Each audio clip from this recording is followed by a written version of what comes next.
اس کی ہر بات درست ہے، وہ اس کا شوہر تھا، اس کا اس پر پورا پورا حق ہے، جس کا ظاہر اور باطن کسی شفاف آئینے کی مانند صاف اور نکھرا ہوا تھا۔ اس کی ذات، سب رنگ، ہر پہلو اس کے سامنے آیا تھے۔ وہ دیدہ دانستہ اس خوبصورت مرد کو اپنی زہر سے مزین باتوں سے توڑ چکی تھی، جو کہ بلا شبہ ظاہری خوبصورتی کے علاوہ اندر سے بھی اتنا ہی حسین تھا جتنا کہ وہ باہر سے۔ وہ اپنی غلطی پر بے حد شرمندہ تھی، جبکہ وہ اس سے اپنی غلطی کی معافی بھی مانگنا چاہتی تھی جو اس سے نادانی میں سرزد ہوئی، لیکن وہ اس قدر جارحیت سے اس کی توہین کیے اس کا دل کسی نوخیز کلی کی مانند ہاتھوں میں مسئلے نحوست سے گیا تھا۔ وہ پیچھے کھڑی اس سنگ دل کو تکتی ہی رہ گئی تھی جو اسے کھا جانے والی نظروں سے گھورے باتھ روم کے رخ کر گیا تھا۔ اس کی آنکھوں کی پتلیاں اس کی سرد مہری کے سبب ساخت ہو گئی تھی، جبکہ اس کا کاٹا لہجہ اس کی روح کو چھلنی کر گیا تھا۔ وہ اپنے شل ہوتے ہوئے اعصاب کو گھسیٹتے مرے قدموں سے اپنے کمرے کی جانب بڑھ گئی۔ چلو ہادی، میں بالکل ریڈی ہوں۔ وہ نک سے تیار ہوئے اپنے پیچھے ہادی کو ہانک لگاتے ہوئے بولی، جو اس کے پشت پر کھڑا فون پہ کسی سے محو گفتگو تھا۔ وہ عجلت میں کہتی ہوئی جیسے ہی آگے بڑھی، اس کا ریشمی فینسی دوپٹے کا پہلو کسی چیز میں اٹکا تھا۔ ہادی پلیز، یہ کوئی مذاق نہیں، چھوڑو ہمارا دوپٹہ۔ لیکن ہادی ہنوز کھڑا اپنے فون میں مگن تھا۔ پلیز ہادی، چھوڑو میرا دوپٹہ، تم پہلے ہی پھاڑ چکے ہو، میں نے اتنی مشکل سے پینس کیا ہے، پلیز اسٹاپ ٹارچرنگ می۔ ہادی، وہ بغیر پوڑے اس پر چیخ رہی تھی۔ ہادی فون بند کیے اس پاگل کو ہونک بنے تاک رہا تھا جو بے فضول اس پہ چلا رہی تھی، جبکہ اس کا دوپٹہ پاس پڑے گلدان کے پھولوں میں اٹکا ہوا تھا۔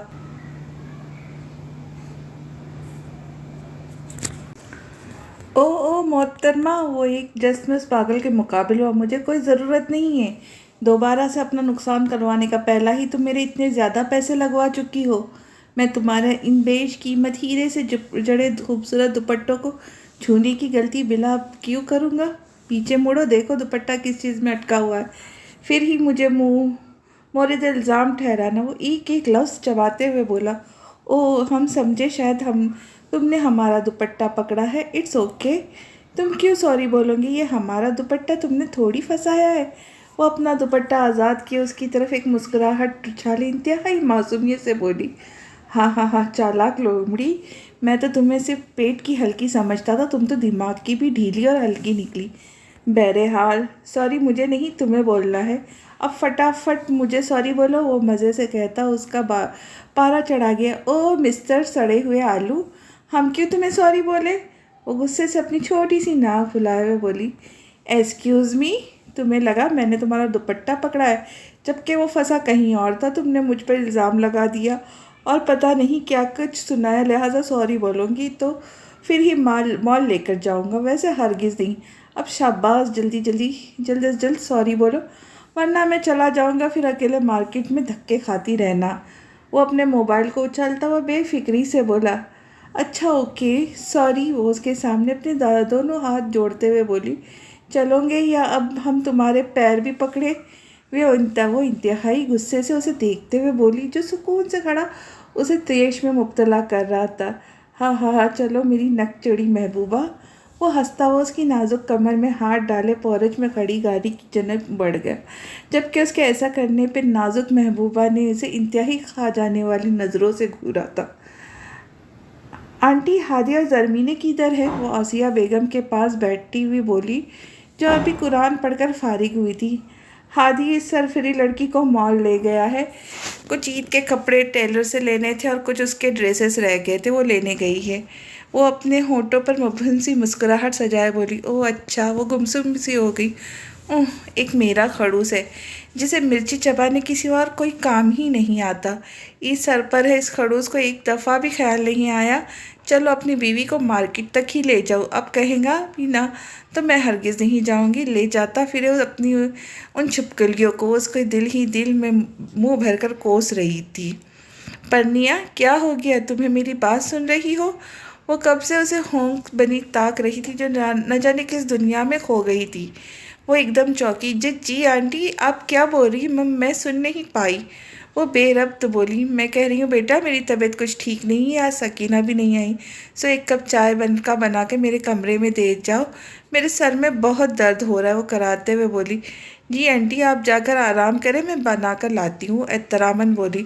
خوش رہو بیٹا، اس کے سر پر پیار دے دیے اپنے کمرے کا رخ کر گئی، جبکہ پرنیا فوراً سے اسے چائے بنانے کچن کی جانب بڑھی۔ وہ کپ میں چائے اڈیلنے میں مگن تھی، ایک دم اسے اپنی پشت پر کسی کی گہری نگاہوں کا ارتکاز محسوس ہوا۔ وہ سریعت سے پلٹی، جہانگیر شاہ کو کچن کے دروازے پر مجسمے کی مانند استدا دیکھ کر حیرت سے پاش پاش ہوئی، جو اسے سر سے لے کر پاؤں تک بغور دیکھنے میں مصروف تھا۔ وہ اس کی آنچ دیتی ہوئی نگاہوں سے کنفیوز ہوئے دوبارہ سے اپنا رخ چولہے کی جانب موڑ گئی، جبکہ اس کی تیزی سے مڑنے پر ہاتھ کے پاس پڑا ہوا کپ چھناکے سے زمین بوس ہوا تھا۔ وہ بوکھلاہٹ سے ٹوٹے ہوئے کپ کو اٹھانے نیچے کی سمت بڑھی اور اپنی نازک ہاتھوں سے اس کانچ کو اٹھانے لگی، جب ایک کانچ کا ٹکڑا اس کے ہاتھ کی ہتھیلی میں پیوست ہوا اور درد سے اپنے ہونٹوں کو بے دردی سے کچلتے ہوئے پاس پڑی باسکٹ کی جانب بڑھی، جبکہ اس کے ہاتھ میں پیوست ہوئے کانچ کا درد جہانگیر شاہ کو اپنے دل پر محسوس ہوا تھا۔ جہانگیر شاہ اس ظالم حسینہ کی تکلیف برداشت نہیں ہو پائی تھی۔ وہ سرعت سے اس کی جانب لپکا تھا، جو اس کا نظر انداز کی چائے کا کپ لیے اپنی زخمی ہتھیلی کو اپنے آنچل میں چھپائے باہر کا رخ کر گئی۔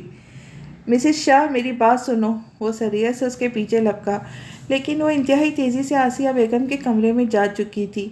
وہ باہر کھڑا اس کی ہتھیلی کو انتہائی تکلیف سے یک تک دیکھ رہا تھا، جہاں سے اب خون کی ننھی ننھی بوندیں زمین پہ ٹپک رہی تھی، جبکہ ہلکا آتشی گلابی آنچل خون آلود ہو چکا تھا۔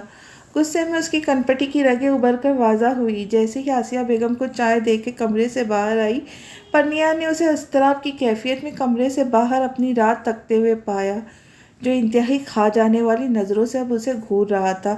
اوہ خدایا، میں نے اس کو جلاد کو اب کیا کہہ دیا جو ایسے گھوری جا رہا ہے؟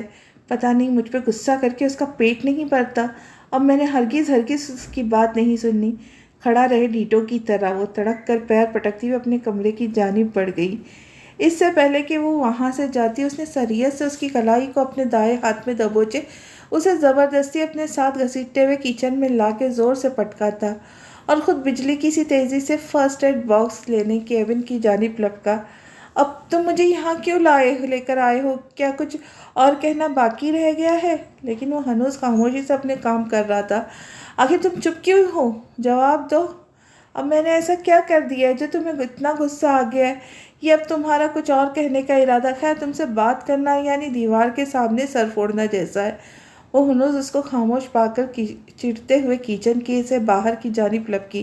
رک جاؤ مسز شاہ۔ وہ اسے کچن سے باہر جاتے ہوئے دیکھ کر انتہائی سنجیدگی سے بولا، نہیں رکوں گی، ورنہ تم کیا کرو گے؟ میرا ہاتھ پکڑو گے اور مجھے کھینچو گے۔ ابھی بات پرنیا کے منہ میں ہی تھی، وہ ایک دم اس کے قریب آیا، اس کی نازک کمر میں نرمی سے اپنا ہاتھ ڈال اسے شیلف پہ بٹھا گیا۔ اب ایک دم چپ، اب تمہاری آواز نہ آئے۔ وہ اس کے ہونٹوں پر اپنی انگشت شہادت کی انگلی رکھتے ہوئے بولا، جو اس کے ایسا کرنے پہ بھوچکا ہو کر پھٹی پھٹی آنکھوں سے حیرانی سے دیکھ رہی تھی، جبکہ اس کے انتہائی قربت پر اس کی سانسیں سینے میں طوفان برپا کر گئی۔ تو تم کیا کر رہے ہو؟ وہ سمٹ کے بیٹھی، جو اس کے ہتھیلی سے آنچل ہٹا رہا تھا۔ تمہیں چوٹ لگی ہے، خون بہہ رہا ہے، مجھے اپنا ہاتھ دکھاؤ۔ ہیں؟ وہ جہانگیر شاہ کے بے حد نرم پڑتے ہوئے رویے کو گنگ سی دیکھتی رہ گئی۔ پرنیا تنگ مت کرو، ہاتھ دکھاؤ۔ وہ بوجھل آواز میں بولا، نہیں ابھی اتنی بھی نہیں لگی، تم رہنے دو، اب ٹھیک ہے۔ وہ آہستگی سے بولتی ہوئی اپنا ہاتھ پشت کے پیچھے لے گئی۔ جہانگیر شاہ کی شکل دیکھ کر محفوظ ہوا اور زبردستی اس کی ہتھیلی سے آنچل ہٹا اس کے زخم کو بغور جائزہ لینے لگا، جس کے ارد گرد اب خون جم چکا تھا۔ درمیان میں کانچ کا چھوٹا سا ٹکڑا بے دردی سے پیوست تھا۔ تکلیف سے جہانگیر شاہ نے اپنی آنکھیں بھینچ لی۔ تم لڑکی نہیں، انتہائی ضدی لڑکی ہو۔ ہاتھ پہ اتنی چوٹ لگی ہوئی لیکن پھر بھی ہاتھ نہیں دکھا رہی۔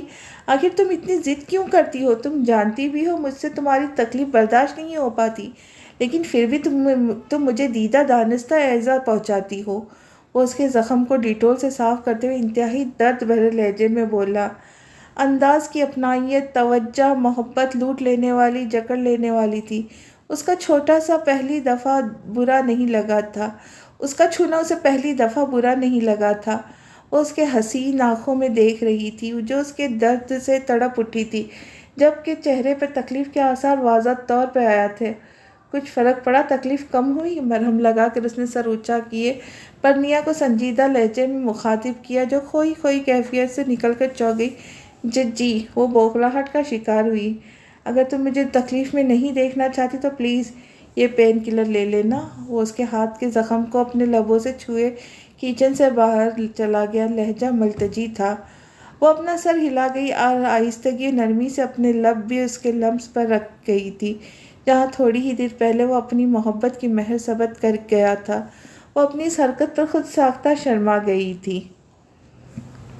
یار زرمینے بات کیوں نہیں کر رہی؟ وہ پورچ میں گاڑی کھڑے کرتے ہوئے اس سے مخاطب ہوا جو غصے سے اپنا منہ پھلائے ہوئے تھی۔ اپنی بکواس بند کر کے دروازہ کھولو، وہ حاکمانہ لہجے میں بولتی ہوئی مقابل کو تپا گئی۔ کیوں کھولو؟ خود کھول لو، تمہارا ڈرائیور تو نہیں؟ اس کے حکم نے اس کا پارا ہی چڑھا دیا۔ آپ مجھ سے بات مت کرنا۔ وہ انتہائی جارحیت سے گاڑی کا دروازہ کھولے، لان کا راستہ عبور کیے، سرعت سے اندر کی جانب بڑھی۔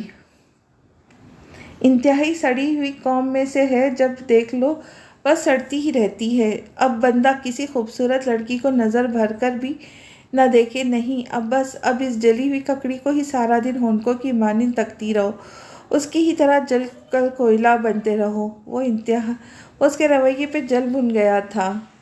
بات سنو خان، وہ چوکیدار کو ہانک لگاتے ہوئے بولا۔ جی صاحب۔ وہ بوتل کی جین کی طرف حاضر ہوا۔ یہ سارا سامان ملکہ الزبتھ کے کمرے میں چھوڑ آیا۔ جی کون سا عزبت؟ وہ حیرانی سے منہ کھولے۔ خان تم بھی کمال کرتے ہو، یہ سامان زرمینہ کے کمرے میں چھوڑا ہو؟ اس کی عزبت کہنے پہ چھت پھاڑ کہا لگاتے ہوئے بولا۔ جی صاحب۔ اب حیران ہوئے، پتہ نہیں صاحب کیا بول رہا ہے۔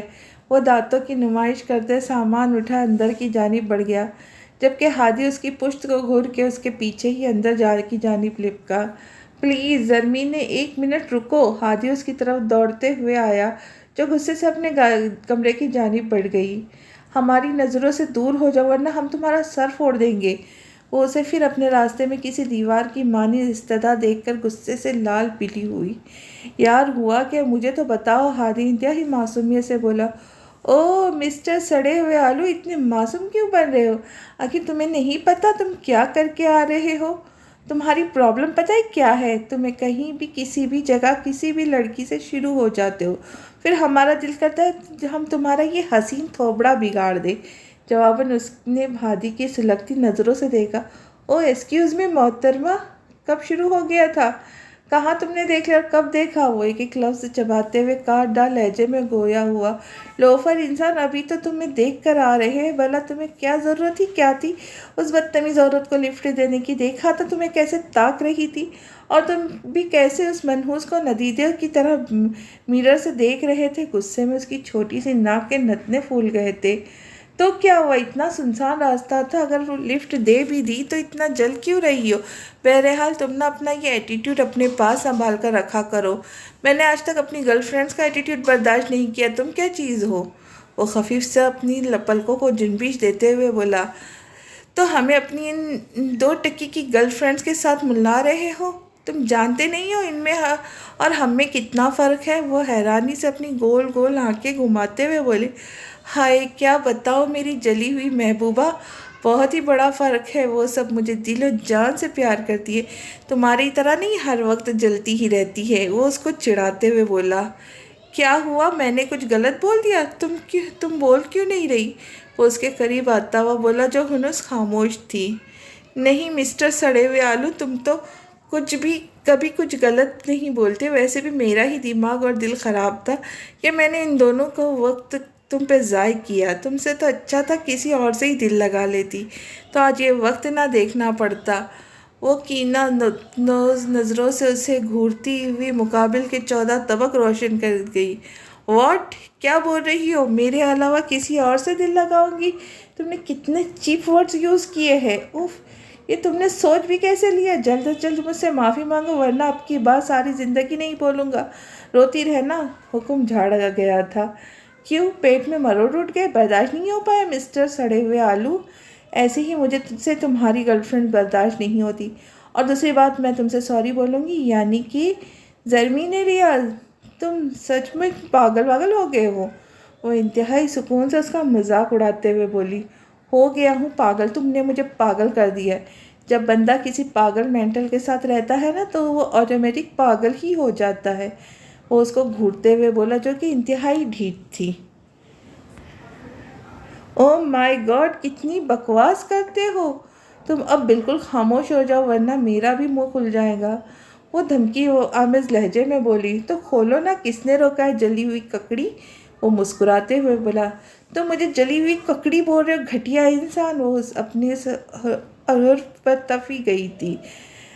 میں نے اس لڑکی کو لفٹ ہی کیا دی، تم جل بھن گئی سو اس کا مطلب تو تم کیا ہو؟ جلی ہوئی ککڑی جس کے نصیب میں صرف جلنا ہی لکھا ہو، جو ہر وقت صرف جلتی رہے۔ بہرحال ایسے چپ ناموں سے پکار کر مجھے اپنا لوکل لیول تک مت گھسیٹو۔ آنکھوں کے پتلیاں سکڑتے اس نے حقارت سے بولا، what do you mean?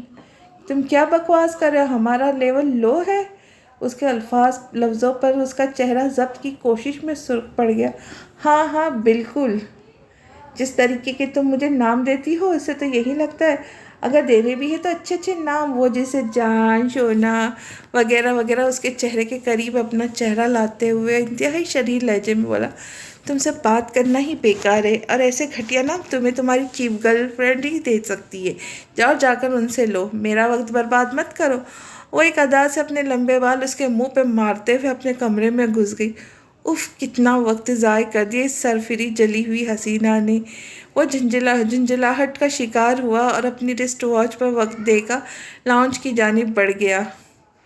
Purnia بیٹا، آپ یہاں کیا کر رہی ہو؟ خیریت ہے؟ ابھی تک اپنے کمرے میں نہیں گئی؟ ثریا بیگم پرنیا کے کمرے میں داخل ہوتے ہوئے ترکی بترکی سوال پوچھتے ہوئے انتہائی حیرانی سے بولی، جو بستر پہ دبکے کافی اور اسنیک سے انصاف کر رہی تھی۔ ثریا بیگم کو اپنے کمرے میں دیکھ پرنیا کا دماغ ایک پل کے لیے معاف ہوا تھا۔ وہ سمجھ نہیں پا رہی تھی اس کے سوال کا آخر کیا جواب دے، عقل دنگ تو گویا زبان گونگ۔ بیٹا جواب دو۔ وہ اس کے ہونٹ بنے دیکھ کر کمبل ہٹائے اس کے پاس جا بیٹھی۔ پرنیا ان کی آواز پر خیالوں سے باہر نکلتے ہوئے بولی، نہیں آنٹی، بس ایسی ہی آئی ہوں۔ وہ سر جھکائے اپنے مخرتی انگلیوں کو مروڑتے ہوئے شیشوں پنج میں پڑی۔ اس سے کوئی بھی بات نہیں بن پا رہی تھی جس سے وہ وقتاً فوقتاً ثریا بیگم کو ٹال دیتی۔ ثریا بیگم پرنیا کی خاموشی کی زبان بخوبی سمجھ گئی تھی۔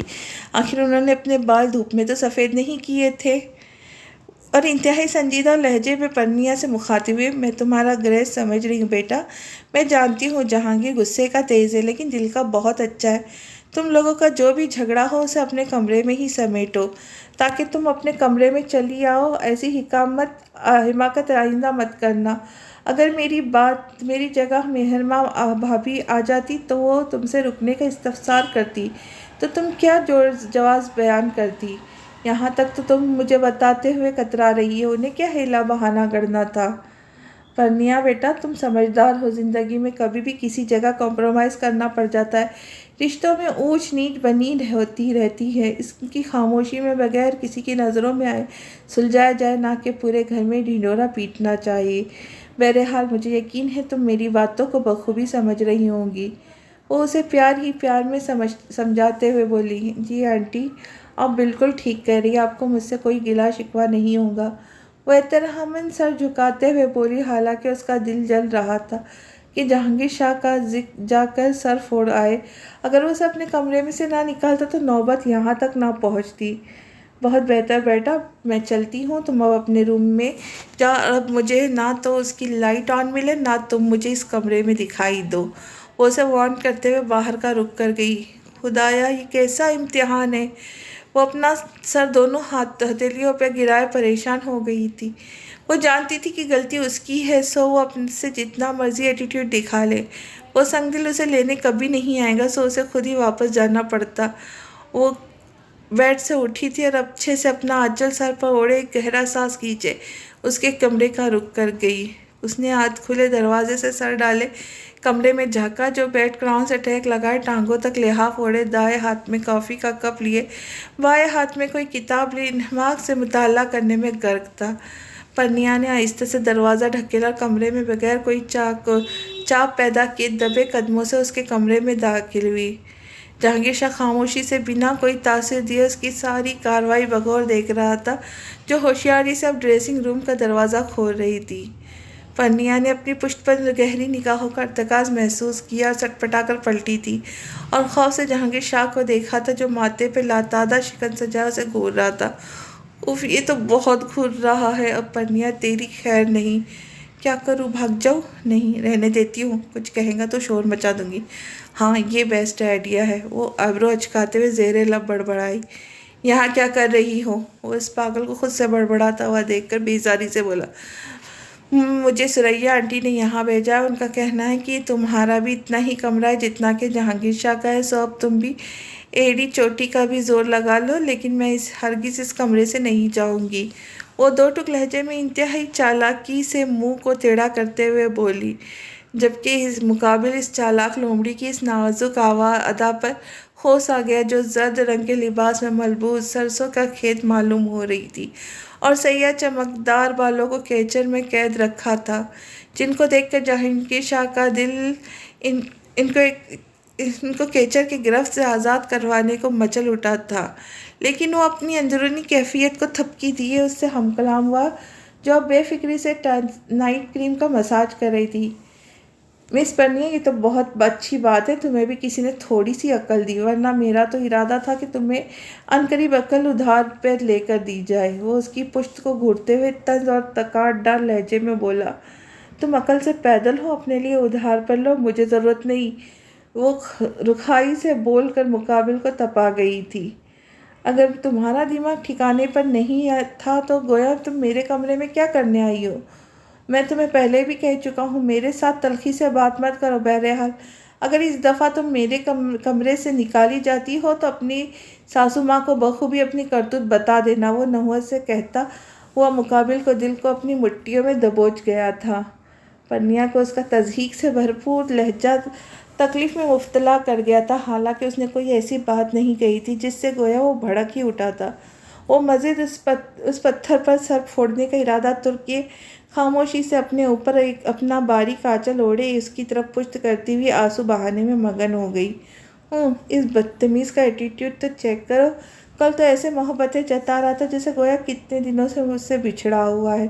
میں صداقت کی بدو جو کل سے اس کی سنگ دل کے حسین خواب دیکھ رہی تھی، اس کے پیار میں چل کر اس کے کمرے میں بھی آ گئی، لیکن اس بدتمیز کو میرے آنے سے کوئی بھی فرق نہیں پڑ رہا۔ دل تو کر رہا ہے یہ کتاب ہی اس کے سر پہ دے ماروں۔ وہ جلتی کڑتی اپنی آنسو پوچھتے ہوئے سو سو کرنے لگی۔ وہ اس کے رونے پہ چونکا تھا، سٹپٹایا تھا، حیرت سے پاش پاش ہوا تھا، لیکن بروقت اپنے آپ کو سنبھالے خاموش ہی رہا تھا۔ وہ اس کو بھی ایسے ہی تڑپانا چاہتا تھا جیسے وہ اس کی محبت میں ایک پل جلاتا، لیکن اس ظالم حسینہ نے ہمیشہ کی طرح آج بھی اپنے لہجے کی تلخی اور تناؤ سے اس کے دل کو پاش پاش کر دیا تھا، جبکہ وہ اس کے آنسو برداشت نہیں کر پا رہا تھا۔ وہ بخوبی جانتا تھا کہ پرنیا اس کی کمزوری، جبکہ وہ غصے میں ہوتے ہوئے بھی اس کو تکلیف پہنچانے سے گریز ہی برتتا تھا، لیکن اب اسے اپنے دل پر جبر کر کے اس بدتمیز کو سدھارنا ہی تھا۔ اس نے گہرا سانس کھینچا تھا اور خود کو ڈھیلا چھوڑ کر اس کی پشت کی جانب اپنی چہرہ موڑے لیٹ چکا تھا، جو ابھی بھی مسلسل ہچکیوں کے زد میں تھا۔ رات کا پہر بمشکل گزرا تھا جب وہ ٹھنڈ سے کپکپاتے ہوئے جھٹکے سے اٹھی تھی۔ اس کو باریک دوپٹے میں شدت سے سردی محسوس ہو رہی تھی۔ سردی کی ضبط کرنے کی کوشش میں اس کے ہاتھ پیر ٹھنڈے پڑ چکے تھے، لیکن وہ اسے کیسے اٹھاتی؟ شاید وہ اس سے اپنا لحاف شیئر کرنا پسند کرتا بھی یا نہیں، جبکہ رات کے آدھے پہر وہ کمبل لینے اپنے روم میں بھی نہیں جا سکتی تھی۔ اس کی جھنجھلا بے بسی کی طرف بڑھنے لگی، جو مسلسل آدھے گھنٹے ایک ہی پوزیشن میں اپنے گھٹنے پیٹ کے ساتھ بیچے اس کے گرد بازو لپیٹے سردی سے بچنے کی ناکام کوشش کر رہی تھی۔ آخر اس نے تھک ہار کر جہانگیر شاہ کا کندھا زور سے تھپکا تھا۔ جہانگیر شاہ نے ہڑبڑا کر نیند میں ڈوبی ہوئی سرخ آنکھوں کے پٹ بمشکل ہی وا کیے اور سرہانے بیٹھی اس پری پیکر کو یک تک دیکھا جو ہلکا ہلکا کانپنے کے ساتھ آنسو بہانے میں مصروف تھی۔ وہ غصے سے اس کے مقابل بیٹھا تھا۔ مجھے تم ایک بات بتاؤ مس پرنیا، ان موٹے موٹے آنسو بہانے کا مقصد ہی کیا ہے؟ اگر تمہیں سمندر بنانے کا اتنا ہی شوق ہے تو کہیں اور جا کر اس سمندر کو تعمیر کرو، میرے سرہانے بیٹھ کر سو مت کرو۔ میں تمہارا ہر طرح ہرگز فارغ نہیں ہوں، مجھے صبح آفس بھی جانا ہے، لہٰذا ڈریسنگ روم میں جاؤ، جتنا رونا ہے رو، جب من بھر جائے تو واپس آ جانا۔ اس کے زہر خندہ لہجے میں سرد اور صفاقی سے بھرپور تھا۔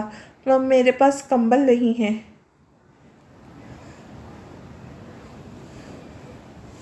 مجھے بہت ٹھنڈ لگ رہی ہے، وہ اپنے آنسو پوچھتے ہوئے روندی ہوئی آواز میں بولی۔ اوہ خیر، اب تم میرا کمبل بھی شیئر کرو گی؟ پہلے تو تم درمیان میں ایک لمبی دیوار بنا کر سوتی تھی، پر آج مجھے کچھ گڑبڑ لگ رہی ہے، کہیں مجھ سے محبت تو نہیں ہو گئی؟ وہ جواباً اسے شاکی نظروں سے گھورتا ہوا اس کے احسان خطا کر گیا۔ رات کے تم اس پہر کیسی کیسی باتیں سوچ رہی ہے؟ پلیز مجھے تنگ مت کرو۔ کمبل دینا ہے تو دے دو، اور اپنی آنسو سے بھری آنکھیں جھکا کر بے چارگی سے بولی۔ اوف، یہ بھی کوئی رونے والی بات ہے؟ ہزار پاگل ملا کر گویا تم ایک پاگل بنتی ہو، حد ہے۔ میں نے چیپ سوال نہیں پوچھا جو تمہاری ان نازک آنکھوں میں پانی تیرنے لگا۔ وہ اس سے بھرپور لہجے میں بولا، مجھے سچ نہیں پتا، تم پلیز مجھے ایسے کنفیوز مت کرو ورنہ میں روؤں گی۔ بے ساختہ گھبرا کر وہ سختی سے اس حد تک لہجہ بھگا گئے بھرائی آواز میں وہ اس کی بات پر بے ساختہ مسکرایا اور اس کی بھرائی ہوئی آواز دیکھ کر خاموش ہوا تھا۔ اس کا سفید چہرہ اب حیا سے سرخ پڑ گیا تھا، گویا اگر وہ اس سے تھوڑا سا اور تنگ کرتا تو وہ اس میں کوئی شک نہیں تھا، وہ بے ہوش ہو جاتی۔ چلو پھر فٹافٹ آ جاؤ۔ کہاں آؤں؟ میرے لحاف میں اور کہاں؟ وہ شوخی اور شرارت بھرے انداز میں بولتا ہوا اس کی رہی سہی صلاحیتیں بھی بیکار کر گیا۔ تم چھوڑو گے تو لوں گی نا؟ جہانگیر شاہ کے جواب نے اسے بھگ سے اڑ دیا۔ اس نے بے ساختہ سے دہل کر دیکھا جو اسے ابھی بھی تاک رہا تھا۔ لحاف سائز میں بہت چھوٹا ہے، تمہارے والے سائٹ پر بمشکل ہی پہنچ پائے گا۔ اگر تم ادھر میرے ساتھ ہی لیٹ جاؤ تو پھر گزارا ہو سکتا ہے، اگر تمہیں میری بات بھلی نہیں لگی تو ساری رات ایسے ہی کانپتی رہو، لیکن میں ہرگز تمہیں اتنی دور کمبل نہیں دینا پسند کروں گا، سو پلیز تو تھوڑا دور ہو کے کانپو، مجھے سونا ہے۔ وہ بے حد سکون سے اسے چڑھاتا ہوا بولا، تم کتنے ظالم، بدتمیز، گھٹیا اور بے شرم ہو! ایک کمبل ہی مانگا ہے، تھوڑی دور ہی شیئر کرنا ہے، اس پہ بھی تمہیں موت پڑ رہی ہے۔ وہ اس کی بات پر کچھ شرم کچھ خفت سے سرخ پڑ گئی، لیکن مقابل پر کچھ خاص اثر نہیں ہوا۔ او مس، ایسا ڈرامہ نہ کہیں اور جا کے کرو، اور اب تمہاری سوسو کی آواز آئی تو پھر تمہاری خیر نہیں۔ اس کی نیند سے بوجھل آواز ابھری تھی جو کروٹ کے بل لیٹے ہوئے گہری نیند میں ڈوب رہا تھا۔ کچھ ہی سیکنڈ میں پرنیا نے اس کو سوتا ہوا پایا اور اس آہستگی سے اس کے لحاف میں جا گھسی اور مزے سے نیند کی ہنسی وادیوں میں کھو گئی۔ ہادی اٹھو، روزہ بند ہونے والا ہے، پھر تم کہو گے مجھے اٹھایا نہیں۔ زرمی نے اس کے سرہانے بیٹھے اس کے کان میں بولی تھی، یار تم جاؤ میں آتا ہوں۔ اس کی جھنجھلاہٹ سے بھرپور آواز ابھری، پھر ڈھیٹوں کی طرح کروٹ لیے لمبی تان کر سو گیا۔ تمہارے جیسا ڈھیٹ اس دنیا میں ہم نے نہیں دیکھا۔ وہ غصے سے باتھ روم کی جانب بڑھی اور پانی کی بھری ہوئی بالٹی رلا کے اس کے چہرے پہ اونڈیل دی، گویا ہادی کو ایک سانس تو کہیں جسم کے اندر ہی مدفن ہو گیا تھا تو دوسرے پھر ایسے لگا جیسے وہ کسی سمندر میں غوطہ زن ہے۔ وہ گشت خانے اٹھا تھا اور ایک ہی جست میں زرمینے کے مقابل ہوا۔ اس کا جارحانہ موڑ دیکھ کر سریے سے باہر کی جانب لپکی تھی، گویا ہادی کا ایک سانس تو کہیں جسم کے اندر ہی مدفن ہو گیا تھا رکو! ہادی غصے سے فنکارتے ہوئے بولا، کیوں رکے؟ ہم تمہارا غصہ برداشت نہیں کرنے والے۔ اپنا رعب اپنی گرل فرینڈ پہ جھاڑو، وہی تمہارے رعب تلے دبیں گی، پر ہم نہیں۔ سو جلدی سے چینج کر کے باہر آؤ، سب تمہارا ویٹ کر رہے۔ وہ رکھائی سے کہتے ہوئے باہر کا رخ کر گئی تھی۔ اس کا تو گویا باہر انداز ہی نرالا تھا۔ آخر تم اپنے آپ کو سمجھتی کیا ہو؟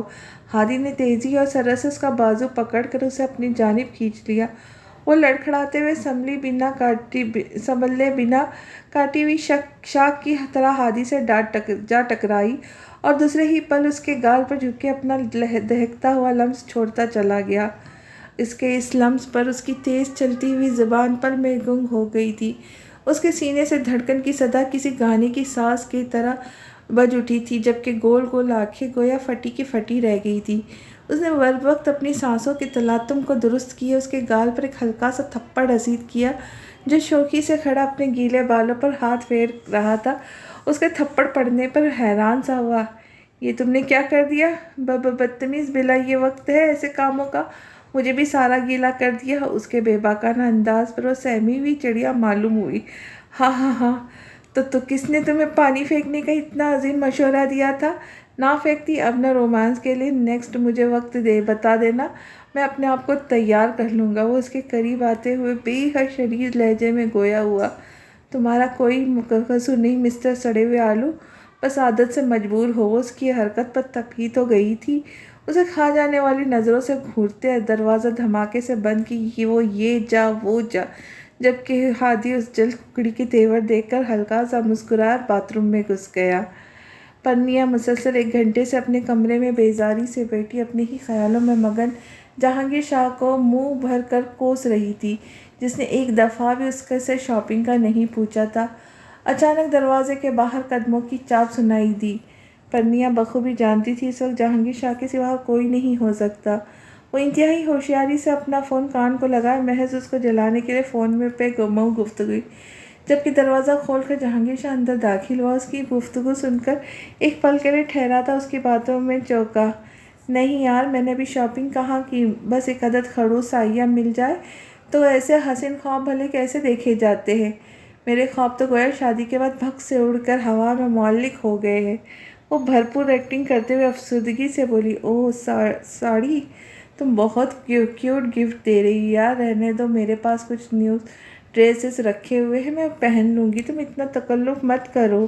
پر تو وہ ایک آنکھ ٹیڑھی کرتے عقب میں کھڑے جہانگیر شاہ کو تکتی ہوئی بولی، جو بے حد حیرانی سے کھڑا اس کی بات کو بغور سن رہا تھا، جبکہ پرنیا اسے جلتے ہوئے دیکھ کر اپنی گفتگو میں اور مرچ مسالہ بھرنے لگی۔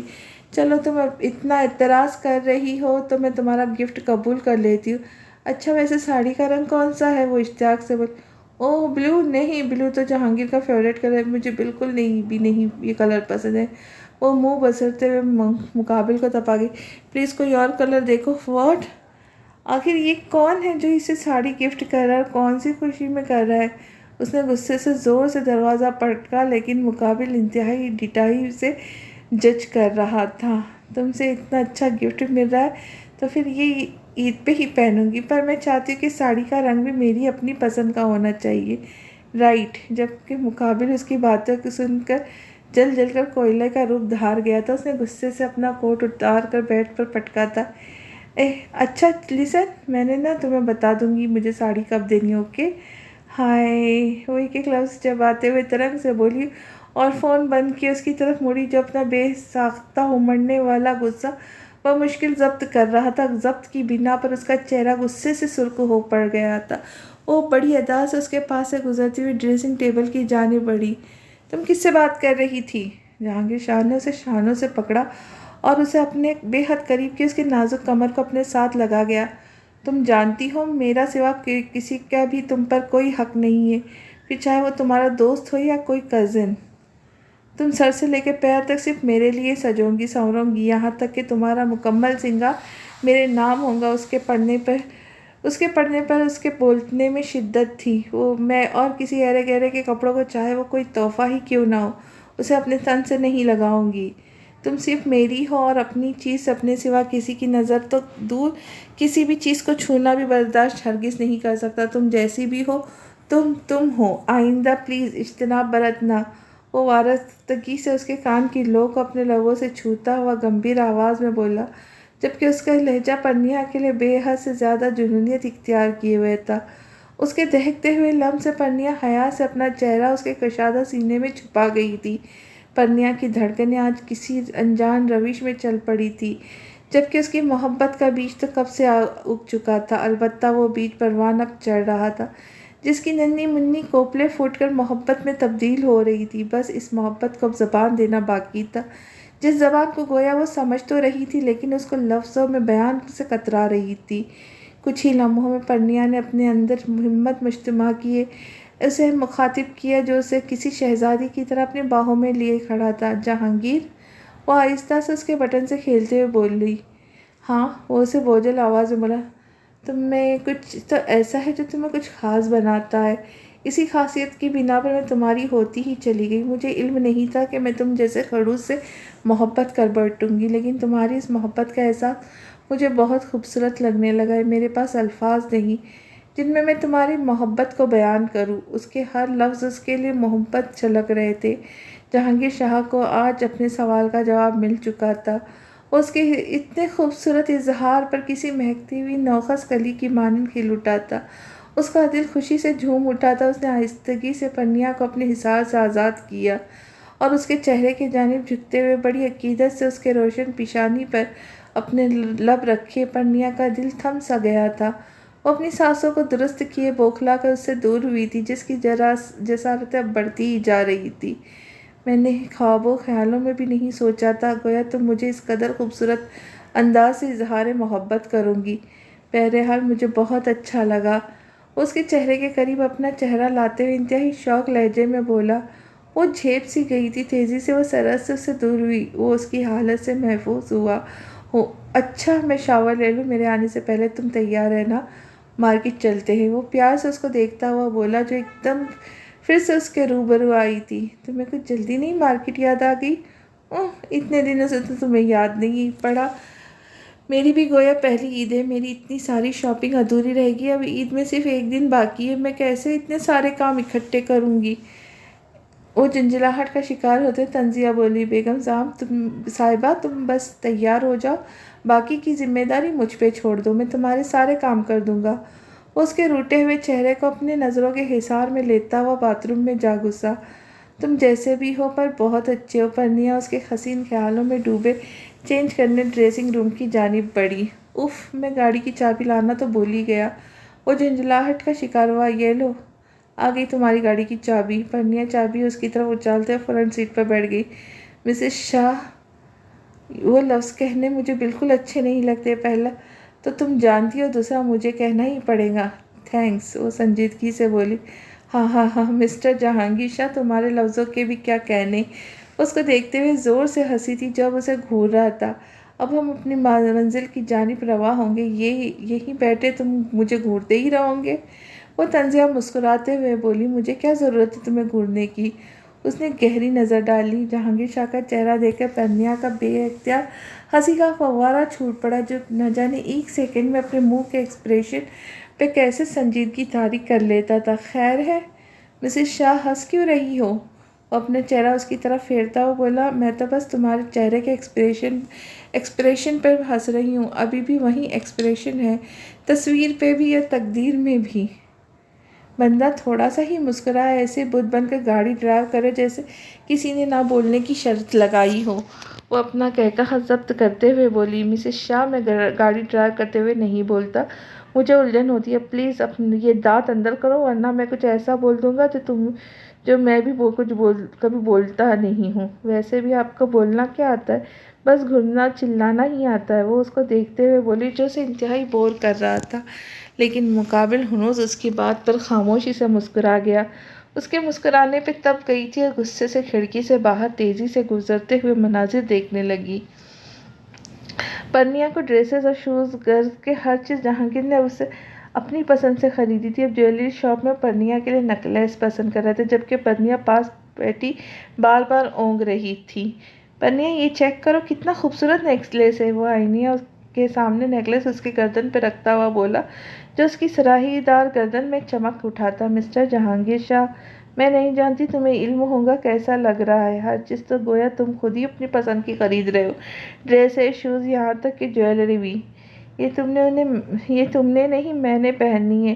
ہر چیز تم اپنی چوائس کے مطابق خرید رہے ہو، ٹھیک ہے خریدو، پر ایک چیز تو مجھے اپنی پسند کی خریدنے دو۔ کب سے بور ہو رہی ہوں اور تم ہو کے شاپنگ پہ شاپنگ ہی کرتے جا رہے ہو۔ جیولری میں خود پسند کروں گی۔ وہ غصے سے پھٹی، جبکہ پاس کھڑا سیلسمین اپنے دانتوں کی نمائش کیے دور جا کھڑا ہوا۔ کرو پسند، میں نے تمہیں منع تھوڑی کیا ہے۔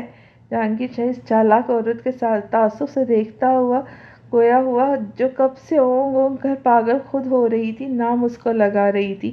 ایکسکیوز می، وہ پیچھے مڑتی ہوئی سیلسمین کو مخاطب کرنے لگی۔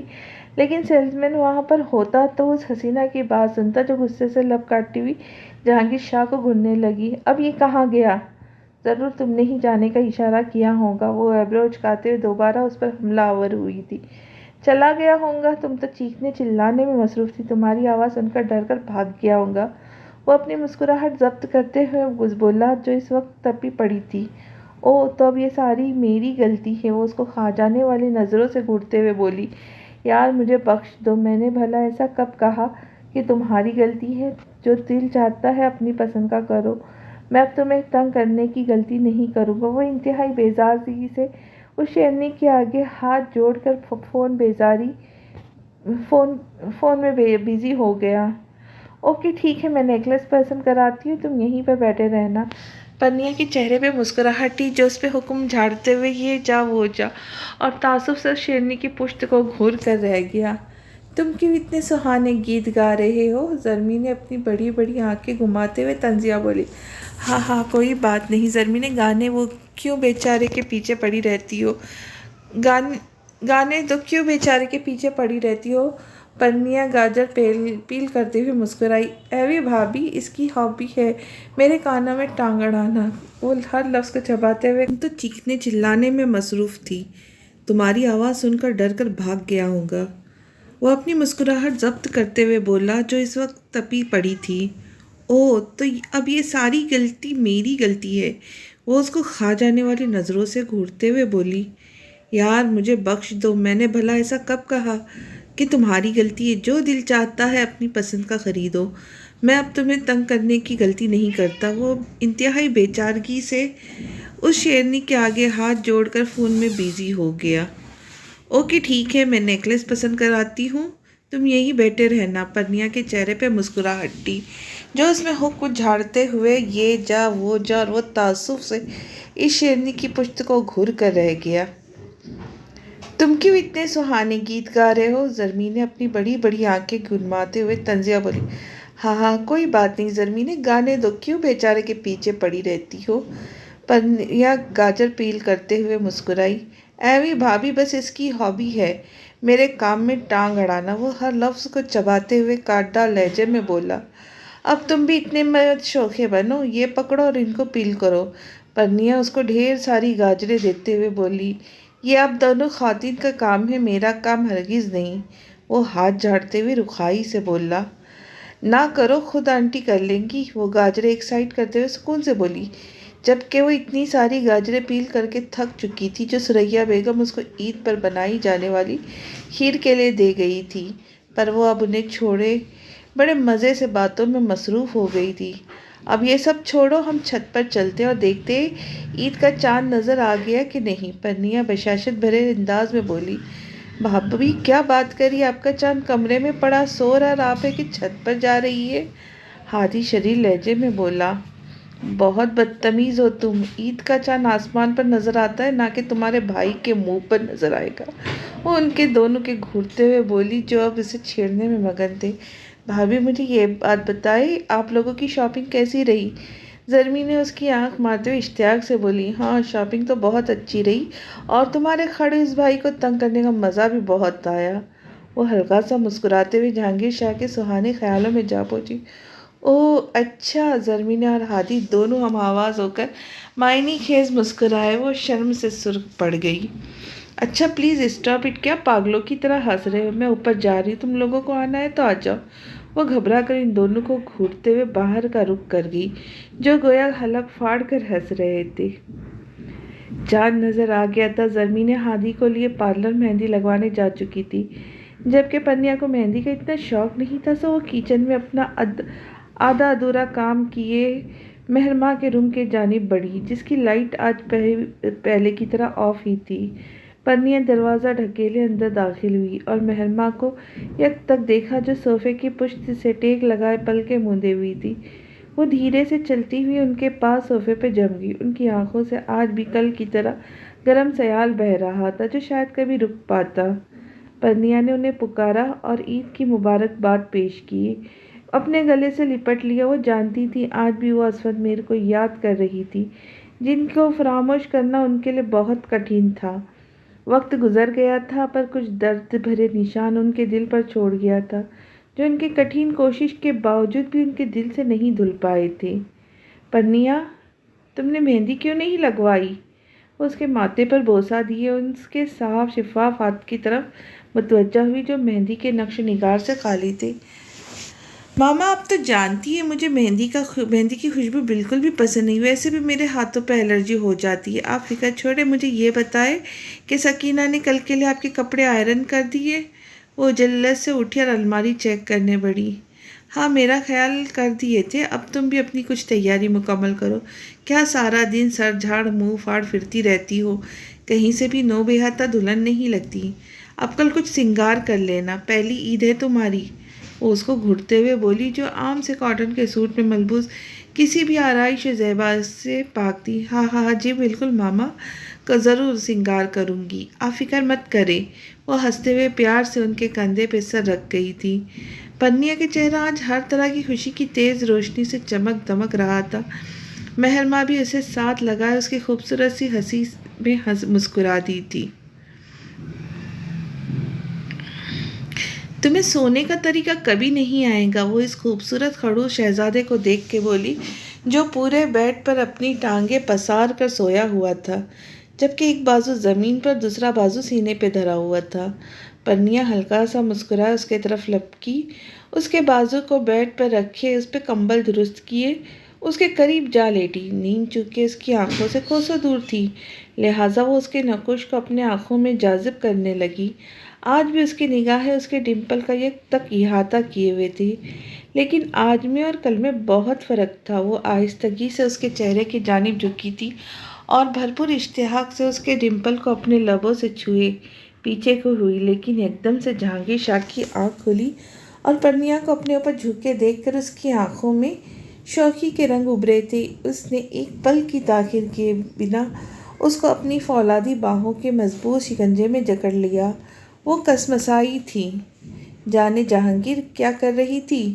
وہ اس کے بالوں کو ابشار کے اپنے چہرے سے ہٹائے انتہائی بے باک اور شریر انداز میں بولا جبکہ پنیا اپنے پکڑے جانے پہ شرم سے پانی پانی ہو گئی تھی جو اس کی آج دیتی نگاہوں سے اپنی نگاہیں نہیں ملا پا رہی تھی۔ حیا سے سر جھکائے بولی نہیں، کچھ بھی تو نہیں، بس غلطی سے ہو گیا۔ وہ اس کی قربت پہ جی جان سے لرز اٹھی تھی۔ ہاں بیگم صاحبہ، کبھی ایسی غلطی آپ جاگتے میں بھی کیا کریں۔ وہ اسے اپنے برابر بازو پہ ڈال کر آہستگی سے اس کے کان میں سرگوشی کرتے ہوئے بولا میں کہہ رہی تو رہی ہوں غلطی سے اچانک ہو گیا، آپ بار بار ایک بات کو دہرائے جا رہے ہو۔ وہ منہ بسرتے ہوئے بولی جو اس کی بات سے خفت زدہ ہوئے بے ساختہ اب اپنی نظریں چرا گئی جبکہ جہانگیر شاہ اس کی اس کیفیت سے حظ لے کر ہنسنے لگا۔ واہ مسز شاہ، اگر یہ غلطی تھی تو بہت ہی حسین تھی، تم یہ غلطی دن میں 1000 دفعہ بھی کرو گی تو مجھے منظور ہے۔ وہ اس کے گرد اپنے حصار قائم کرتے ہوئے پرشوق انداز میں بولا۔ پنیا اس کی قربتی نگاہوں کا والہانہ پن کو محسوس کرتے ہوئے سمٹی جا رہی تھی۔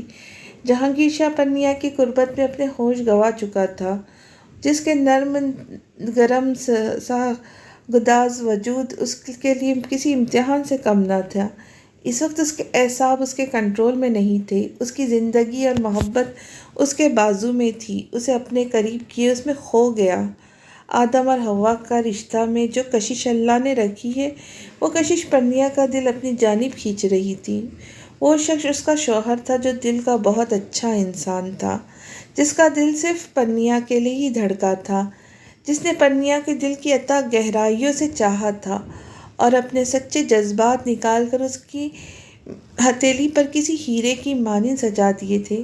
اسے فخر تھا کہ وہ جہانگیر شاہ کی بیوی ہے، جو اس کی محبت اس کا شوہر ہی نہیں بلکہ اس کا نگہبان اور محافظ بھی تھا، جو ہر تپتی دھوپ، مشکل گھڑی، غرض کے ہر دکھ سکھ میں اس کا ساتھی تھا۔ پنیا نے اپنا آپ مکمل رضامندی سے اس کے سپرد کر دیا تھا جبکہ کمرے کی خوابناک ماحول اب دل اور جذبات پر حاوی ہوئے ان کو اپنے ساتھ مدہوش کر گیا۔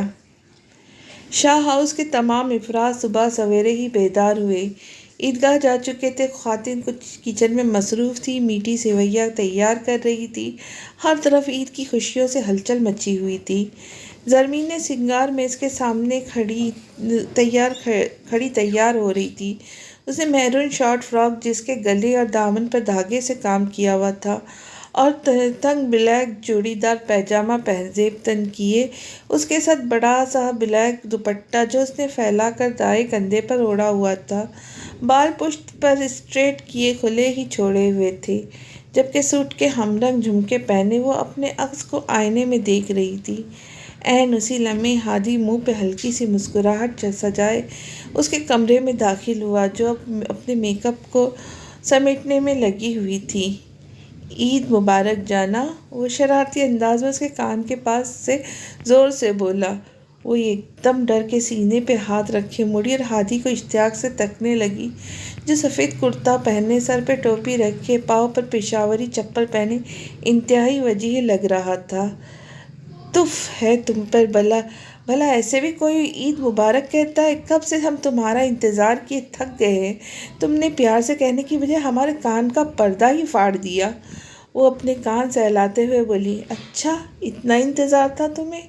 تو پھر چلو فٹافٹ سے مجھے عید ملو۔ وہ شوخی سے کہتا ہوا اس کے قریب ہوا۔ وہ اس کی بات پر سٹپٹا سی گئی۔ کیسی باتیں کر رہے؟ وہ اسے خفیف سا گھور کر خفت زدہ بولی۔ وہ دل ہی دل میں اس حالت پہ زور سے ہنسا۔ تم نہیں ملنا چاہتی تو ٹھیک ہے، میں چلتا ہوں، ویسے بھی تم کہاں مجھے اپنا شوہر سمجھتی ہو۔ وہ گہری سانس کھینچے، چہرے پہ مصنوعی ناراضگی سجائے دروازے کی جانب بڑھا۔ پلیز ہادی، ایسے تو مت جاؤ، عیدی تو دے جاؤ۔ وہ اس کے زخموں میں پھر چھید کرتے ہوئے بولی۔ واہ بہت خوب، کیا بات ہے، گویا مجھے عیدی ملی نہیں ہو اور محترمہ کو عیدی دے دو۔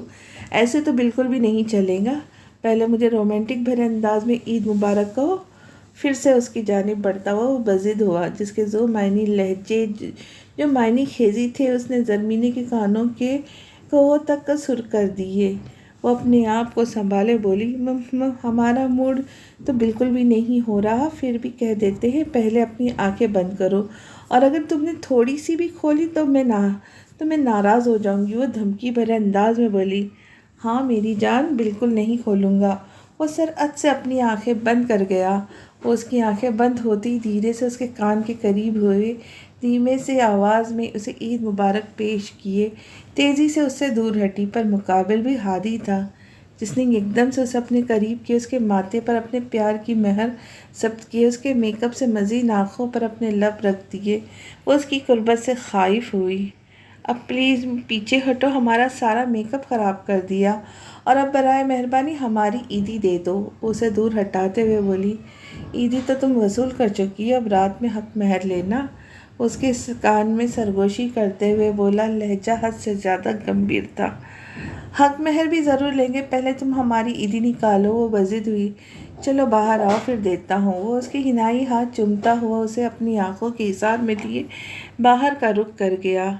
وہ اس وجیح مرد کے خیالوں میں گم ہو کر رہ گئی، جس نے اس شہزادی کی طرح اپنے ہاتھوں کا چھالا بنایا ہوا تھا۔ ہر بڑھتے دن کے ساتھ زرمین اس شخص کے عشق میں ڈوب رہی تھی۔ اگر شاید ہادی شہرشاہ اس کی زندگی میں نہ ہوتا تو زرمین ریحان شاہ کا وجود بھی کسی ساکت بت کی طرح لا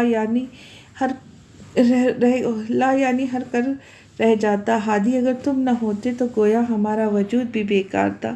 تم ہو تو ہم ہیں، ورنہ یہ دنیا بھی تمہارے سوائے بے مقصد ہی سہی۔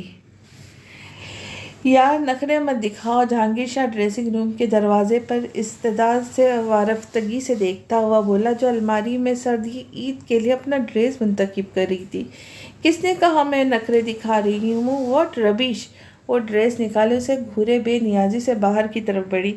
یہی تو تمہارے نخرے ہیں، گویا میں کب سے تمہیں بلا رہا ہوں اور تم ہو کہ اگنور کیے جا رہی ہو۔ جواباً جہانگیر شاہ ٹھنڈا سانس بھرے اس کے قریب آیا۔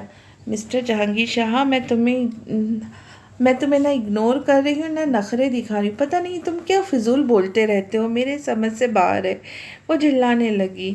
ظالم لڑکی، اگر نخرے نہیں دکھا رہی ہے تو کم از کم پیار بھی نہیں جتا رہی ہو۔ وہ اس کے شانوں پر ہاتھ رکھتے ہوئے بے بسی سے بولا، ہاں تو نہیں جتانا ہے، نہیں اور نہیں جتاؤں گی۔ کیا کر لوں گے تم؟ دیکھو تم جو بھی کرنے والے ہو مجھے بعد میں سوچ کر بتانا، فی الحال میں نے ابھی چینج کرنا ہے، تم باہر جاؤ۔ وہ اس کی پشت کو دھکا لگا تنک کر بولی، ارے ارے میں کیوں جاؤں، یہ میرا کمرہ ہے، میں یہیں بیٹھوں گا۔ وہ دروازے کے پاس پڑی چیئر پر بیٹھے، ایک ٹانگ دروازے کے بیچ رکھے، اس کا دوسرا راستہ روک کر بولا، کیا مسئلہ ہے جہانگیر، میرا راستہ چھوڑو پلیز، مجھے ابھی کپڑے چینج کرنے، سب میرا ویٹ کر رہے ہوں گے، تم خود تو عید میں لائے، اب مجھے بھی جانے دو۔ ملتجی ہوتی مجھے مسلسل آدھے گھنٹے سے فضول میں اس کا دماغ چاٹ رہا تھا۔ ہاں بالکل نہیں، جب تک تم وہ 3 میجیکل ورڈ نہیں بول دیتی تم یہاں سے ہل بھی نہیں سکتی۔ وہ اس کے چہرے کے قریب ترین آتے ہوئے پرشوق لہجے میں بولا، اب یہ ورڈ کہاں سے ٹپک پڑے؟ وہ مصنوعی غصے سے تڑک کر بولی جو اسے کب سے زج کر رہا تھا۔ اچھا اپنی ضد چھوڑو اور جلدی سے بولو، مجھ سے صبر نہیں ہو رہا۔ وہ بے چینی سے بولا، اچھا وہی سننا چاہتے ہو؟ پنیا نے اسے شرٹ سے پکڑ کر جھٹکے سے اپنے قریب کیا۔ ہاں بولو مسٹر جہانگیر، وہ دھیمی آواز لیے بولی۔ ہاں کہو جانشاں، میں انتظار میں ہوں۔ وہ ایک دم پرجوش ہوا۔ ٹھیک ہے، وہ اس کی آنکھوں پہ اپنا ہاتھ رکھتے ہوئے اس کے کان میں بولی، وہ 3 میجیکل ورڈ ہے، تم باہر جاؤ، یو گو آؤٹ۔ وہ ایک لفظ کو کھینچتے ہوئے بولی اور اس کی حالت پہ ہنستی ہی چلی گئی۔ جو آنکھیں بند کیے اس کے اظہار کو بے تابی سے سننے کا انتظار کر رہا تھا۔ جہانگیر کو اس کی ہنستی ہوئی شکل تپا گئی۔ اس نے غصے سے پنیا کے ہاتھ میں پکڑا ہوا ڈریس الماری کے اوپر پھینک دیا۔ ارے یہ کیا کر دیا تم نے؟ میرے کپڑے اوپر پھینک دیے؟ چلو اتار کر دو، مجھے نہیں پتا اتنا لیٹ ہو گیا ہے، آخر سب کیا سوچیں گے؟ وہ رونے والی ہو گئی۔ بالکل نہیں اتاروں گا، کیا کر لوں گے، سب جو سوچتے ہیں سوچنے دو، تم صرف آج میرے ساتھ عید مناؤں گی۔ وہ اس سے تیش دلاتا ہوا سکون سے دیوار کے ساتھ پشت لگا گیا۔ دیکھو مسٹر جہانگیر، تم یہ صحیح نہیں کر رہے بلکہ غلط کر رہے ہو، تم مجھے اتار کر دو ورنہ میں تمہیں کمرے سے نکال دوں گی۔ وہ دھمکی آمیز لہجے میں گویا ہوئی۔ ہاں تم مجھے کمرے سے نکالو گی؟ وہ چھت پھاڑ کہا لگاتے ہوئے استہزائیہ بول مقابل اس کے قہقہے پر تپ گئی تھی۔ تم یہاں سے جا رہے ہو کہ نہیں؟ وہ غصے میں اسے سوال کرتے ہوئے بولی۔ جی نہیں، پہلے وہ 3 لفظ بولو پھر جاؤں گا۔ وہ ڈھٹائی سے بولا۔ پھر ہی بولوں گی جب تم میرا ڈریس اتار کر دو گے۔ وہ بھی اپنے نام کی ایک تھی۔ نہیں پہلے بولو۔ وہ اس ڈھیٹ کو دیکھتی ہی رہ گئی جو کسی بھی پل اسے سکون سے نہیں رہنے دیتا تھا۔ آئی لو یو، بس یہ، اور کچھ بھی بولنا ہے؟ وہ جلتے بھنتے لہجے میں بولی۔ جہانگیر اس کا جلا بھنا چہرہ دیکھ کر ہنستا ہی چلا گیا اور کچھ ہی پل میں اپنی ہنسی کو ضبط کیے اس کے قریب آتے ہوئے اس کی خوبصورت سی شیرنی کو اپنے ساتھ بھیج گیا۔ آئی لو یو ٹو شیرنی، لہجے و انداز میں ایسی شدت اور لپک تھی جس نے پنیا کو جکڑ سا لیا۔ وہ گھبرا سی گئی۔ جہانگیر شاہ نے پنیا کو اپنے سے دور کیا اور الماری کے اوپر سے اس کا ڈریس اتارے اس کو تنگ کرنے کے لیے پھر اس کے قریب جا کھڑا ہوا۔ پنیا کی پھر سے سٹی گم ہو گئی۔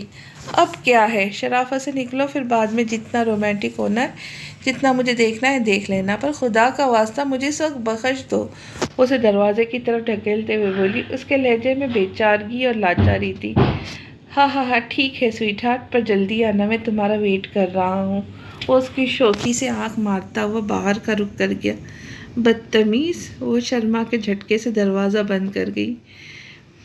سریا آنٹی کچھ ہیلپ کر دو؟ وہ نک سی تیار ہوئے کچن میں داخل ہوئی جہاں کھانوں کی اشتہار انگیز خوشبو اس کے بھوک کو بڑھا گئے۔ ماشاء اللہ کتنی پیاری لگ رہی ہو، اللہ بری نظر سے بچا، آرام سے جا کر باہر بیٹھو، سب کچھ تیار ہو گیا، بس بریانی دم پر ہے، جیسے ہی دم آتا ہے میں کھانا لگواتی ہوں۔ وہ پیار سے بولی۔ سریا آنٹی آپ مجھے گیسٹ کی طرح مت ٹریٹ کیا کریں، میں آپ کی اپنی ہوں، آپ کی بیٹی ہوں، پلیز بتائیں نا کیا ہیلپ کرنی ہے؟ وہ بضد ہوئی۔ آف کورس بیٹا، تم میری بہو نہیں میری بیٹی ہو، بالکل زرمینے کی طرح، اگر کسی بھی کام کی ضرورت پڑے گی میں تمہیں نہیں بتاؤں گی تو کسے بتاؤں گی؟ ان کا لہجہ محبت اور شفقت سے بھرپور تھا۔ اوہ کیا بات کر رہی ہے پنیا بھابھی، آپ کو دیکھ کر لگتا تو نہیں کہ آپ کچن میں کام کر سکتی ہے؟ وہ سیب چبائے اسے چڑھاتے ہوئے بولا۔ ہادی تمہارا مطلب کیا ہے؟ کیا کہہ رہے ہو؟ پرنیا اس کو گھورتے ہوئے بے حد خفگی سے بولی جب دانت نکالنے میں بیزی تھا۔ اچھا میں بتاتا ہوں، وہ سر کھجاتے شرارت بھرے انداز میں بولا۔ ریلی آپ اور زرمینی کو دیکھ کر ایسا لگتا ہے اگر آپ دونوں نے کچن میں قدم رکھا اور کام نپٹانے کی کوشش کی تو آندھی آ جائے گی، طوفان آ جائے گا، بجلی کڑکنے لگیں گی، سارے برتن ہوا میں اڑنے لگیں گے۔ وہ اس قدر سیریس انداز میں ہاتھ کے اشارے سے سمجھا رہا تھا، پاس کھڑی ثریا بیگم کی بے اختیار ہنسی کا فوارہ چھوٹ گیا۔ تم باز نہ آنا اپنی ان فضول حرکتوں سے، وہ اس کے سر پر ہلکی سی چپت لگاتے ہوئے بولی۔ کیا ہادی، ہم دونوں تمہیں ایسی لگتی ہے؟ حیرت سے گنگ ہوئی وہ۔ تمہیں تو ایک انڈا نہیں فرائی کرنا آتا، میں تو وہ بھی کر لیتی ہوں، اور تمہیں تو ہرگز معاف نہیں کروں گی۔ رات کو تمہاری رخصتی پر گن گن کر بدلے لوں گی، تب تک تو تمہیں تمہارے روم میں داخل نہیں ہونے دوں گی جب تک تم مجھے 5 لاکھ نیک نہیں دو گے، پھر ہی نکلیں گی تمہاری ساری کی ساری شوقیت جب تمہیں اپنی جیب ڈھیلی کرنی پڑی۔ آیا بڑا خانسامہ، وہ زیر لب بڑبڑاتے ہوئے اس کے 14 طبق روشن کر گئی۔ کیا 5 لاکھ کا کیش؟ میں تو بھابھی، میں آپ کے ساتھ مذاق کر رہا تھا، آپ کہیں پاگل تو نہیں ہوگی؟ میں مزدور بندہ ہوں، کیسے 5 لاکھ دوں گا؟ اپنے شوہر سے مانگے، وہ آپ کو 5 نہیں اس سے بھی ڈبل دیں گے۔ توبہ توبہ، میں تو ابھی سے اپنے کمرے میں جا کر بیٹھنے لگا ہوں۔ زرمینے کو میرے کمرے تک پہنچنا ہوگا تو پہنچا دیجیے گا، اور میرے پاس 5 لاکھ نہیں ہادی، 5 لاکھ پر چکرا کر ہی تو رہ گیا تھا۔ ہاں، تم مزدور ہو ہادی، کچھ خدا کا خوف کرو، جہاں تک نہ دینے کی بات ہے وہ میرا کام ہے، میں خود تم سے نکلوا لوں گی، ڈونٹ وری۔ وہ اس کی طرف ایک طنزیہ مسکراہٹ اچالے، یہ جا وہ جا۔ مام، کیا آپ نے اپنی دونوں بہویں پاگل خانے سے اٹھائی تھی؟ یار سچ میں مام دونوں ایک دم کھسکی ہوئی ہے، جو میری والی ہے اس کا تو اللہ ہی حافظ ہے، وہ جلتے بھنتے لہجے میں بولا۔ چپ کرو بدتمیز، بہت بولتے ہو تم، یہ کوکیز اور بسکٹ پکڑو اور اپنے بابا کو دے کر آؤ، تمہاری یہ فضول گفتگو کبھی ختم نہیں ہوں گی۔ وہ خاموشی سے سر ہلائے ان کو گھورتے ہوئے ڈرائنگ روم کی جانب بڑھ گیا، جہاں سب اپنی محفل جمائے ہوئے تھے، جبکہ پیچھے کھڑی ثریا بیگم اس کے گھرنے پہ ہلکا سا مسکرا دی تھی۔ میری طرف سے آپ سب کو عید مبارک، پرنیا ڈرائنگ روم میں داخل ہوتے ہوئے اونچی آواز میں بولی۔ خیر مبارک سویٹ ہارٹ، آسیہ بیگم اس کو گلے لگاتے ہوئے بولی۔ وہ ان سے ملی، شہروز ریان صاحب اور مہرماں کو عید ملتے ہوئے زرمینے اور جہانگیر کے ساتھ جا بیٹھی، جو پتہ نہیں جہانگیر کو کیا سنانے میں مگن تھی۔ وقت کتنا بدل گیا تھا، کل ان چہروں پہ اداسی نے اپنا ڈیرا جمایا ہوا تھا، تو گویا آج ان سب کے چہرے پہ سکون ہی سکون تھا۔ کل وہ خود سبھی اس کے گھر سے، اس گھر کے ہر فرد سے نفرت کرتی تھی، لیکن آج اسے ریئلائز ہوا تھا کہ زندگی ان خوبصورت رشتوں کے بنا کچھ بھی نہیں ہے جنہوں نے اس کی نفرت کو اپنی شفقت سے پیار میں ڈھال دیا تھا۔ وہ شاہ ہاؤس کے ہر ایک مکین سے امپریس تھی، جو اپنی مثال آپ تھا، جن کی تعریف اگر وہ لفظوں میں بیان کرتی تو اس کے پاس لفظوں کا ذخیرہ ختم ہو جاتا، جسے زرمینے اور ہادی کی صورت میں خوبصورت، شوق اور چنچل سے بہن بھائی ملے تھے، جبکہ شہروز اور ریان نے ان تینوں مہینوں میں کبھی بھی اسے فن میر کی کمی محسوس نہیں ہونے دی تھی۔ کمی تو مہرماں کی زندگی میں رہ گئی تھی، وقت کے ساتھ ان کے زخم بھر تو رہے تھے، لیکن کبھی کبھی تکلیف میں ان زخموں سے خون رسنے لگتا تھا، لیکن وہ بڑی مہارت سے اس تکلیف کو آنکھیں بھیجے ضبط کر جاتی اور اپنے دل کے نہا خانوں میں اس تکلیف کو دلاسا دیے سلا دیتی۔ لیکن آج ان کا جھریوں زدہ ستا ہوا چہرہ بھی عید کی خوشی میں مسکرا اٹھا تھا۔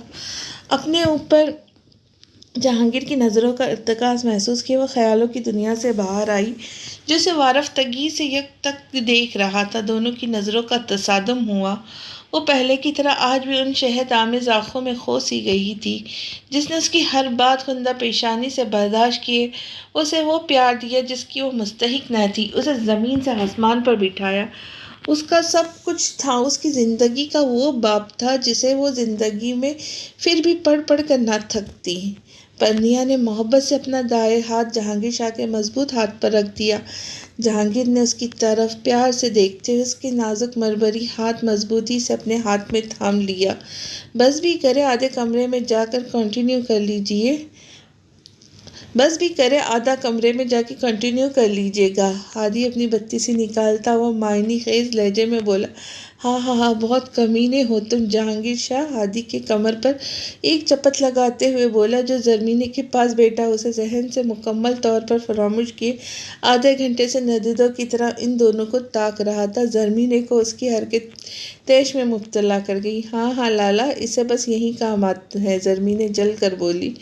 جہانگیر اور پرنیا اس کے جلے ہوئے رویے کو محسوس کیے زور سے ہنسے تھے جب باہر جانے کی تیاری کر رہی تھی۔ کہاں جا رہی ہو میری جلی ہوئی حسینہ؟ ہادی اسے اپنے پہلو میں گراتا ہوا بولا، جو ایک ہی جھٹکے میں دوبارہ اس کے مقابل میں بیٹھ گئی تھی۔ یار پلیز آج کے دن مت ناراض ہونا، وہ اس کے چہرے کے قریب آتے ہوئے بے چارگی سے بولا۔ اچھا، ہم بالکل بھی ناراض نہیں ہوں گے۔ تم آج سب کے سامنے ہم سے وعدہ کرو، جتنی بھی تمہاری گرل فرینڈز ہیں تم ان سب سے بریک اپ کر لو گے۔ وہ اپنی ہتھیلی اس کے سامنے کرتے ہوئے محبت پاش نگاہوں سے اسے یک تک دیکھتے ہوئے بولی، کیا تم پاگل تو نہیں ہو؟ میری کوئی گرل فرینڈ نہیں ہے، اور یہ جو گرل فرینڈ کی بیماری تمہارے دل میں جا گھسی ہے نا، وہ مرتے دم تک تمہارے ساتھ ہی رہنے والی ہے، چاہے میری کوئی گرل فرینڈ ہو یا نہ ہو۔ لیکن تمہاری نفسیات ہی کچھ ایسی ہے جو تم مجھے بار بار اس کھڈے میں گھسیٹ لاتی ہو۔ اب میں آخری دفعہ بولوں گا، آئی لو یو سو مچ۔ میں صرف زرمینے پگلی کا پاگل ہوں، کسی بھی بھوتنی کا نہیں ہوں، اور جو بھوتنی میں ہمارے راستے میں آئیں گی ہم دونوں مل کر اس کا خون پی جائیں گے۔ وہ محبت بھری نظروں سے اسے دیکھتا ہوا شریر لہجے میں بولا، جو اس کے خوبصورت اظہار پر ہنستی ہی چلی گئی تھی۔ واہ ہادی، کیا ڈائلاگز بولے ہیں تم نے، تو کمال ہی کر دیا، میری تو بہن کو تو خوش کر کے۔ پرنیا اسے داد دیتے ہوئے بولی، بس بھابھی کبھی فخر نہیں کیا، وہ شوخی سے اترا کر بولا۔ ہاں ہاں ہاں، ہادی کی بات پر جہانگیر شاہ کا کہا فضا میں بلند ہوا۔ اس کے ساتھ ساتھ پرنیا اور زرمینے بھی بے ساختہ ہنستی چلی گئی۔ اب تو ہر طرح خوشیوں سے بھرے قہقہے چہکا رہے تھے۔ اس بار کی شاہ ہاؤس کے مکینوں کے لیے بہت ہی خوبصورت ثابت ہوئی تھی، جو ان کے لیے پریت کا تحفہ لائی تھی۔ ان سب کے دل میں ایک ہی لفظ کی دھن بج رہی تھی، عید مبارک، عید مبارک۔ اس کے ساتھ یہ کہانی یہیں پہ ختم ہوتی ہے۔ آپ سب کو میری طرف سے ایڈوانس میں عید مبارک۔ انشاءاللہ عید کے بعد آپ کے لیے ایک نئی کہانی پیش کروں گی۔ تب تک کے لیے اجازت دیجیے، اور عید کی خوشیوں میں اپنی اس بہن کو بھی ضرور یاد رکھیے۔ تو چلیے ملتے ہیں جلدی ہی۔ اللہ حافظ۔